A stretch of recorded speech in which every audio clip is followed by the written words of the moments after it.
नमस्कार, मैं रेलमन विपिन। दोस्तों, आज हम बात करेंगे कि जो उत्तर प्रदेश में पुलिस की वैकेंसी जो निकल के आई है, करीब करीब इसमें 7 तरह का पोस्ट होने वाला है। तो मैं आपको इसमें बताऊंगा कि वो 7 पोस्ट कौन कौन से होंगे, टोटल सीट कितना होगा और आपका जो है मतलब भर्ती मतलब ऑनलाइन स्टार्ट की प्रक्रिया, लास्ट डेट, एग्जाम सिलेबस, संपूर्ण विषय पर हम लोग चर्चा करेंगे। तो चलिए हम लोग स्टार्ट करते हैं। आप लोग जो है वीडियो को लास्ट तक जरूर देखिएगा और वीडियो अगर अच्छा लगे तो चैनल को जरूर सब्सक्राइब करिएगा।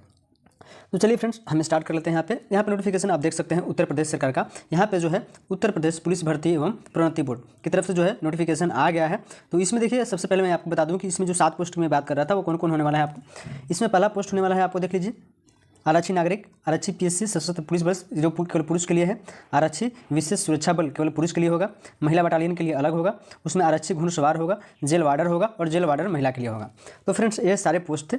अब हम समझ लेते हैं कि इसमें आपको आवेदन वगैरह और टोटल सीट वगैरह कितना होने वाला है। तो चलिए, इसमें मैं आपको बता दूं कि इसमें जो है ना फ्रेंड्स, आपको जो है लेवल 3 के मतलब लेवल 3 पे जो है आपको होने वाला है, जिसका पे बैंड होता है 21,700 से 69,100, मतलब ये लास्ट होता है, ये इनिशियल होता है, मतलब शुरू में होता है।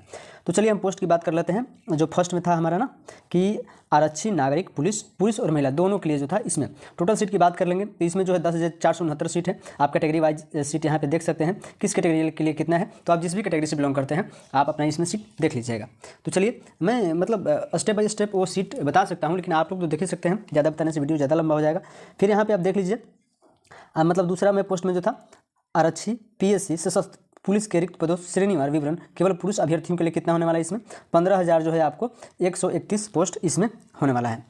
फिर अलग एक और पोस्ट जो निकल के आया है, इसमें देखिए, आरक्षी विशेष सुरक्षा बल के रिक्त पदों का श्रेणीवार विवरण केवल पुरुषों के लिए है। इसमें भी आपको 1341 पोस्ट टोटल आपको है। ठीक है। अब महिला बटालियन के लिए देख लीजिए, महिला बटालियन का जो पोस्ट होने वाला है जनपद लखनऊ, बदायूं और गोरखपुर में महिला आरक्षी के लिए रिक्त पदों का श्रेणीवार विवरण जो है आपको टोटल जो है युवा के लिए 916, मतलब टोटल कैटेगरी वाइज अगर देख लिया जाए तो इसमें आपको टोटल 2282 पोस्ट टोटल आपको होने वाला है। अब यहाँ पे देखिए, आरक्षी घुड़सवार मतलब पुलिस जो घुड़सवार के लिए हैं, केवल पुरुष अभ्यर्थियों के लिए होगा, इसमें भी 71 पोस्ट हो जाएगा आपका। ठीक है। उसके बाद आप देख लीजिए, जेल वार्डर पुरुष के रिक्त पदों पर, मतलब जेल वार्डर में मतलब पुरुष और महिला दोनों होते हैं, तो पुरुष के लिए आपको 3279 पोस्ट हो जाएगा। ठीक है फ्रेंड्स। और इसमें जो है आपको महिला के लिए 106 पोस्ट होंगे। तो ये जो थे सारे 7 पोस्ट का जो डिटेल्स था वो मैंने बता दिया कि किस मतलब पोस्ट के लिए कितना सीट होने वाला है। अब हम समझ लेते हैं। यहाँ पे देखिए, एक और नोट में देख लीजिएगा आप कि आरक्षी पीएससी सशस्त्र पुलिस, आरक्षी विशेष सुरक्षा बल व आरक्षी घुड़सवार पुलिस के पदों पर चयन है तो केवल पुरुष अभ्यर्थी ही पात्र होंगे। इसलिए जिसमें जो है महिला कैटेगरी नहीं कहा गया है, तो महिला अगर भरेंगे तो उनको इसमें जॉब नहीं दिया जाएगा, इसलिए आप लोग अपना कैटेगरी में ही अप्लाई करेंगे। इसमें देखिए, उत्तर प्रदेश पुलिस में महिला बटालियन है तो महिला आरक्षी के पदों पर केवल महिला ही होंगे, इसमें पुरुष अप्लाई नहीं कर सकते हैं। आप देख लीजिए फ्रेंड्स, इसमें ऑनलाइन का हम लोग डेट देखें फ्रेंड्स, इसमें ऑनलाइन का जो आवेदन करने की तिथि है ना, वो आपको 31/12 से स्टार्ट हो जाएगा और लास्ट डेट जो है ना 30 जनवरी 2026 तक आपका होने वाला है। और अगर आप आवेदन जमा करते हैं तो 31/12 तक और लास्ट जो है 30 तारीख तक, और जमा किए गए शुल्क के समायोजन की तिथि, मतलब वो अगर फॉर्म भर दिए हैं और जमा नहीं हुआ है तो उसमें भी 1-2 दिन का आपको डेट मिल सकता है। तो कोशिश करिए कि 2 तारीख से पहले ही, क्योंकि सर्वर डाउन होने की वजह से ये लोग बोल रहे थे कि फार्म अपलोड कर देते हैं लेकिन पेमेंट नहीं होता है, उस बारे में ये लोग बता रहे थे कि 2 तारीख तक आप भर सकते हैं। तो आप जो है पहले ही फॉर्म जो है सबमिट कर लीजिए। इसमें देखिए, बाकी जो है मतलब मेरिट जो है आपका ऑर्डर प्रेफरेंस ऑर्डर के आधार पर होगा, ये सब हम नहीं देखेंगे। जो मेन चीज़ें हैं वो मैं आपको बताऊँगा। इसमें ऑनलाइन एप्लीकेशन की हम बात कर लेंगे फ्रेंड्स। तो देखिए, यहाँ पे ऑनलाइन एप्लीकेशन जो होने वाला है, आपको आवेदन शुल्क जो होने वाला है ना, इस भर्ती प्रक्रिया के लिए आवेदन शुल्क निम्नानुसार है। क्या है मतलब समान, मतलब UR EWS पिछड़ा वर्ग के अभ्यर्थियों के लिए 500 रुपये रखा गया है और SC और ST जनजाति के अभ्यर्थियों के लिए आपको 400 रुपये रखे गए हैं। तो फ्रेंड्स, आपने देख लिया। इसमें जो है राष्ट्रीयता की अगर हम बात करेंगे फ्रेंड्स, तो यह भर्ती के लिए आवश्यक है कि अभ्यर्थी भारत का नागरिक हो। अगर आपको वहाँ का रिजर्वेशन चाहिए तो आपको पता होना चाहिए कि उत्तर प्रदेश का आपको मतलब डोमिसाइल जरूर चाहिए। आप चाहे किसी भी स्टेट में जाएँ, वहाँ का जॉब अगर चाहते हैं तो डोमिसाइल चाहिए। अब हम सीधे आएंगे एजुकेशन क्वालिफिकेशन पर। तो एजुकेशन क्वालिफिकेशन की हम बात करेंगे तो यहाँ पर आप शैक्षणिक अर्हता में देख सकते हैं कि क्या क्या आपसे मांगा गया है। ठीक है। अब देखिए, यहाँ पे कहा गया है कि आवेदन करते समय अभ्यर्थी को अपेक्षित शैक्षणिक अर्हता आवश्यक धारित करनी चाहिए तथा उसकी अंक तालिका अथवा प्रमाण पत्र तत्समय उसके पास उपलब्ध होने चाहिए, मतलब उस टाइम में आपको मतलब अवेलेबल होना चाहिए डॉक्यूमेंट्स। इसमें देखिए, अपेक्षित अर्हता हेतु सम्मिलित में प्रश्न अपीयर अथवा सम्मिलित होने वाले अभ्यर्थी पद, अगर आप मान लिया जाए कि आप ये सोचेंगे ना कि मतलब मैंने अभी एग्जाम दिया है 12वीं का और अपीयरिंग में है तो आप फॉर्म को भर सकते हैं, तो आप जो है एप्लीकेबल नहीं होंगे। ठीक है। तो इसलिए जो है 12th अगर पास हो गए हैं, 12th पास हैं, वही इसको अप्लाई कर सकते हैं। चाहे आप आर्ट्स वाले हैं, आर्ट्स से रहिए, साइंस से रहिए या कॉमर्स से रहिए, किसी से भी अगर आपने इंटर किया है तो आप इसके लिए एप्लीकेबल हैं। ठीक है। अब जो है फ्रेंड्स इसमें हम देख लेते हैं कि एक और जो मतलब इसमें नोटिफिकेशन में मांगा गया है ना, वो देख लीजिए आप कि अधिमानित अर्हताएँ, मतलब क्वालिफिकेशन में क्या आपका माना गया है। इसमें देखिए अधिमानी अर्हता के लिए कोई अंक नहीं होंगे, बल्कि 2 या 2 से अधिक अभ्यर्थियों के बराबर अंक प्राथमिक दिशा अधिमानी अर्हता के अभ्यर्थियों को पंचायत के अधीन वरीयता दिया जाए। अब इसमें आप समझें इसमें क्या बोला है। इसमें कहा गया है कि अगर आपके पास जो एक्स्ट्रा एजुकेशन क्वालिफिकेशन अगर है ना, एक्स्ट्रा एजुकेशन क्वालिफिकेशन है, क्या है वो देख लीजिए आप। इसमें डोएक से नाइलिट से सोसाइटी से कंप्यूटर में ओ लेवल स्तर का प्रमाण पत्र प्राप्त किए हैं, प्रादेशिक सेना में न्यूनतम 2 वर्ष तक की सेवा अवधि किए हों, राष्ट्रीय एनसीसी में आपको बी लेवल का सर्टिफिकेट है, तो एक से अधिक अधिमानी अर्हता रखने वाले अभ्यर्थियों को एक ही अधिमानी। अब यहाँ पे देखिए, यहाँ पे आपको फ़ायदा क्या होने वाला है। यहाँ पे फ़ायदा ये होने वाला है कि मान लिया जाए कि अगर आपका किसी का जो है 4 नंबर है, आपका भी 4 नंबर है, तो आपको ज़्यादा प्राथमिकता दिया जाएगा, चाहे कुछ भी रहे, आपका एज कम भी रहेगा फिर भी आपको इसमें प्राथमिकता दिया जाएगा। यही सब फायदा होने वाला है इसमें। अब हम एज की बात कर लेंगे। एज यहाँ पे देख लीजिए फ्रेंड्स, पुरुष अभ्यर्थियों के लिए 1/7/2025 जो है ना को 18 वर्ष की आयु प्राप्त कर ली हो और 22 वर्ष की आयु प्राप्त नहीं की हो, अर्थात अन्यथा अभ्यर्थी का जन्म 2 जुलाई 2003 से पूर्व तथा 1 जुलाई 2007 के बाद का नहीं होना चाहिए। ठीक है, समझे आप। मतलब 18 से 22 तक जो है ना आप अप्लाई इसमें कर सकते हैं। इसमें जो है महिला अभ्यर्थियों के लिए होगा 18 वर्ष मिनिमम और 25 वर्ष की आयु प्राप्त न की हो, अर्थात 25 वर्ष की आयु प्राप्त नहीं की हो मतलब 25 के अंडर होना चाहिए, मतलब 24 होना चाहिए, और इसमें 22 वर्ष की आयु प्राप्त न की हो मतलब 21 साल होना चाहिए इसमें। तो ये तो फ्रेंड्स बहुत ही कम एज होता है, खास करके अगर देखा जाए तो यहाँ पे आप देख लेते हैं। परंतु यहाँ पे दिया गया है अगर आप ओबीसी से हैं तो आपको 3 साल का छूट मिलेगा, SC ST से हैं, अगर ST ST हैं तो आपको 5 साल का छूट मिलने वाला है। लेकिन अगर देखा जाए तो ये एज जो है ना ये बहुत ही कम रखा गया है, खासकर युवा कैंडिडेट के लिए, जबकि ऐसा नहीं होना चाहिए था। क्योंकि अगर 18 से 3 अगर आप देते हैं, यहाँ पे क्लियर रूप से लिख दिया है कि अगर 22 वर्ष की आयु प्राप्त ना की हो, अर्थात अभ्यर्थी का जन्म इतना तो 22 वर्ष अगर हो जाता है तो आप डिस्क्वालीफाई हो जाते हैं। ये थोड़ा अच्छा नहीं है, लेकिन फिर भी कि हम लोग SP ऑफिस से बनाते हैं तो वो होना चाहिए। यहाँ पे वैवाहिक स्थिति में बताया गया था वो छोड़िए। अब यहाँ पे देखिए हम लोग शारीरिक स्वास्थ्यता के बारे में देखेंगे कि यहाँ पे जो मेडिकल होता है ना, वो तो लास्ट टाइम में मेडिकल जो होता है आपको यहाँ पे देख लेना चाहिए कि knock knee, bow legs, flat feet, varicose veins, दूर निकट दृष्टि, दुष्कलन बाइंडनेस, ये सब नहीं लेते हैं इसमें। हाँ, कभी कभी आप लकली अगर होते हैं तो ऐसा हो जाता है, लेकिन मेडिकल में ये सारे जो है आपको चीज़ देखा जाएगा।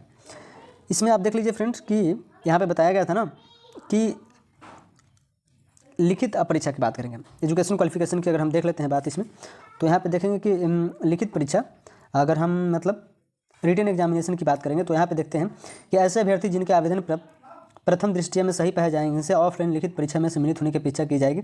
इसमें देखिए एग्जाम की अब हम देख लेते हैं। एग्जाम में क्या होने वाला है आपका लिखित परीक्षा जो होगा आपको ऑब्जेक्टिव होगा। ऑब्जेक्टिव में 300 अंक का परीक्षा होगा जिसमें 2 घंटा समय आपको दिया जाएगा। ठीक है, अब इसमें जो है ना वो आपको कहने का मतलब है कि लिखित परीक्षा में क्या क्या सब्जेक्ट होंगे वो आप देख लीजिए। इसमें 4 विषय होंगे। 4 विषय में सामान्य ज्ञान हो जाएगा, सामान्य हिंदी हो जाएगा, संख्यात्मक, मानसिक योग्यता और मानसिक अभिरुचि दृष्टि मतलब मैथ और रीजनिंग के बारे में इसमें बताया गया है। अब यहाँ पे देख लीजिए एक और है उत्तर प्रदेश आरक्षित तथा मुख्य आरक्षित से इसमें फिजिकल की बात करेंगे। तो फिजिकल में अब क्या होने वाला है ये देख लीजिए आप। यहाँ पे देख लेते हैं शारीरिक मानक परीक्षण जो होगा आपका पुरुष अभ्यर्थियों के लिए न्यूनतम शारीरिक मानक कितना है, ऊंचाई में कितना होना है आपका 168 सेंटीमीटर आपको चाहिए। ठीक है, अगर आप SC हैं तो आपको 160 सेंटीमीटर चाहिए। और उसमें जो है सीना में आपको क्या होना चाहिए, सामान्य अन्य पिछड़ा वर्ग और अनुसूचित जाति के अभ्यर्थियों के न्यूनतम सीने का माप 79 सेंटीमीटर बिना फुला और कम से कम 84 सेंटीमीटर मतलब सीना फुला करके आपको इसमें होना चाहिए। अब इसमें जो है आपको 5 सेंटीमीटर एक्सपेंड तो सीना करना ही करना है, तो वो आप देख लेते हैं। इसमें लेडीज़ के लिए कोई जो है इसमें नहीं दिया गया है चेस्ट के लिए, और ना ही कभी होता है इसमें। ठीक है, संस्था लेता है। तो इसमें शारीरिक दक्षता की अब हम सीधा बात करेंगे कि आपको क्या होने वाला है दौड़ वगैरह के बारे में। इसमें देख लीजिए फ्रेंड्स, इस शारीरिक दक्षता परीक्षा में मतलब शामिल होने के लिए पुरुष अभ्यर्थियों को 4.8 किलोमीटर करीब 5 किलोमीटर आप समझ लीजिए इसमें, मतलब अगर 4 किलोमीटर 800 अगर मीटर है तो 25 मिनट में पूरी करनी होगी। और महिला अभ्यर्थियों को मतलब मोटा मोटी अगर देखा जाए तो 2.5 किलोमीटर की दौड़ है जो 14 मिनट में आपको पूरा करना होगा। वे अभ्यर्थी जो विहित समय के भीतर दौड़ पूरी नहीं करते हैं भर्ती के लिए पात्र नहीं होंगे तथा उसी स्तर पर चयन प्रक्रिया से बाहर हो जाएंगे। तो अगर आप दौड़ में आते हैं, दौड़ में आने के बाद दौड़ में जैसे ही आएंगे तो उसके बाद आपको आगे की प्रक्रिया इसमें स्टार्ट होगा। इसमें देख लीजिए और क्या है वो देख लीजिए। इस परीक्षण को संचालित किए जाने हेतु बोर्ड द्वारा एक समिति, जबकि हर एक बोर्ड द्वारा एक समिति का गठन किया जाता है जिसमें हमारे डिस्ट्रिक्ट मजिस्ट्रेट होते हैं, नाम निर्दिष्ट कोई डिप्टी कलेक्टर अध्यक्ष होगा और पुलिस आयुक्त, जिला पुलिस महाधीक्षक तो SP जो है होते हैं, कोई सहायक पुलिस आयुक्त, पुलिस उपाधीक्षक सदस्य होता है। यदि बोर्ड द्वारा अपेक्षा की जाती है तो समिति के अन्य सदस्य जिला मजिस्ट्रेट अथवा पुलिस अधीक्षक द्वारा नाम निर्दिष्ट किया जाता है। मतलब इसका जो जॉब का जो पूरा प्रक्रिया होता है ना भर्ती का, तो उसमें जो है एक कमेटी बनता है, उसी कमेटी के आधार पर ये सारे सिलेक्शन किया जाता है। तो फ्रेंड्स अगर आप इस वैकेंसी को देखना चाहते हैं तो https.uppbpb.gov.in पर जाकर देख सकते हैं। ये वैकेंसी आपको वहाँ पे सारा अवेलेबल है। इसमें हम देख लेते हैं कि चयन का अंतिम जो सूची होने वाला है आपको फ्रेंड्स, वो चयन यहाँ पे देखिए आप, चयन तथा अंतिम योग्यता सूची आपको मेरिट के आधार पर ही बनेगा। शारीरिक दक्षता परीक्षा में सफल पाए गए अभ्यर्थियों में से बोर्ड लिखित परीक्षा में प्राप्त अंकों के आधार पर नीति के दृष्टिगत बोर्ड नियुक्तियों के सापेक्ष प्रत्येक श्रेणी के अभ्यर्थियों को श्रेष्ठता के क्रम में अनुसार चयन की सूची तैयार करेगा और उसी संतुष्टि आधारित चयन पर चरित्र सत्यापन के अधीनस्थ विभागों को प्रेषित करेगा तथा इसे बोर्ड की वेबसाइट पर भी निर्धारित करेगा। इसके बारे बोर्ड द्वारा प्रतीक्षा सूची तैयार नहीं किया जाएगा। मतलब आपको वेटिंग का जो है ना, वेटिंग का इसमें कोई रोल नहीं रहेगा, जो भी होगा एक बार में क्लियर होगा। और इसमें आप याद रखिएगा कि बिहार की तरह जो है ना, बिहार में जो है वो फिजिकल पे होता है, लेकिन यहाँ पे फिजिकल पे नहीं होगा। आपको मेरिट जो है ना वो रिटन एग्जाम पे आपको मेरिट बनने वाला है। फ्रेंड्स की रिजर्वेशन जो है किसको कितना प्रतिशत इसमें दिया गया है उसके बारे में यहाँ पे बताया गया है। अनुसूचित जाति को इसमें 21% दिया जाएगा और एसटी को इसमें 2% का रिजर्वेशन का प्रावधान किया गया है, जबकि पिछड़ा वर्ग के लिए आप देख सकते हैं, मतलब ओबीसी के लिए जो है 27% रिजर्वेशन इसमें दिया जाएगा। ये रिजर्वेशन था और ईडब्ल्यूएस के लिए इसमें 10% बताया गया है। और हॉरिजेंटल में देख लिया जाए तो स्वतंत्रता संग्राम में जो फ्रीडम फाइटर हैं उनके लिए 2%, भूतपूर्व सैनिक के लिए 5%, होमगार्ड के लिए 5%। ठीक है, इसमें होमगार्ड्स में 3 वर्ष या अधिक तक की मतलब अधिक निरंतर सेवा का प्रमाण पत्र आपको चाहिए। जो जिला कमांडेंट होमगार्ड के होते हैं ना, वो आपको इसमें प्रमाण पत्र देते हैं। तो अगर आप यहाँ पे अगर आप होमगार्ड में जॉब कर रहे हैं तो आपके लिए भी अच्छा है, लेकिन कम से कम 3 साल जो है ना, 3 साल आपको सर्विस पीरियड इसमें ज़रूरी है। 3 साल सर्विस पीरियड अगर आपका कन्फर्म हो गया है तो आप जो है इसमें जा सकते हैं और आपके लिए अच्छा है। ज्वाइनिंग में जो है आपको बहुत इसमें छूट मिलने वाला है। करना चाहते हैं तो इसमें आपको अकाउंट आईडी पासवर्ड होगा, आधार होगा और डिजी लॉकर होगा, क्योंकि डिजी लॉकर से ये लोग वेरिफिकेशन करते हैं। तो सारे हैं, तो आप इसमें मतलब अप्लाई कर सकते हैं। इसमें जो है बहुत लोगों का गलत होता है। इसमें सिग्नेचर में आप देख सकते हैं ना कि आवेदन पत्र में अभ्यर्थियों को अपना हस्ताक्षर स्कैन करके अपलोड करना होगा। ठीक है, बैक मतलब पीछे में जो है ना, बैक साइड में आपको, ठीक है, बैक साइड में व्हाइट आप रख सकते हैं बैकग्राउंड को, या ब्लू भी रख सकते हैं।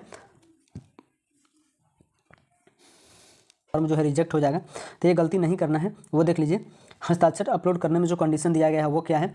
आवेदक को सफ़ेद कागज पर काले स्याही वाले पेन से 50 mm और 20 mm आकार के बॉक्स के अंदर हस्ताक्षर करना है। आप अगर बाहर करेंगे तो आपका जो है वो एप्लीकेशन कैंसिल हो जाएगा। उसके बाद आप देखिए, हस्ताक्षर रनिंग लेटर्स में होना चाहिए, ब्लॉक लेटर्स में नहीं।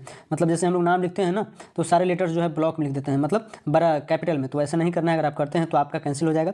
उसके बाद आप देख लीजिए, हस्ताक्षर की छवि जेपीजी और जेपीईजी फॉर्मेट में ही होनी चाहिए, दूसरा में नहीं डाल सकते हैं। उसके बाद हस्ताक्षर का आकार आप 50x20 और 140x60 पिक्सल होना चाहिए, उससे ज़्यादा नहीं होना चाहिए।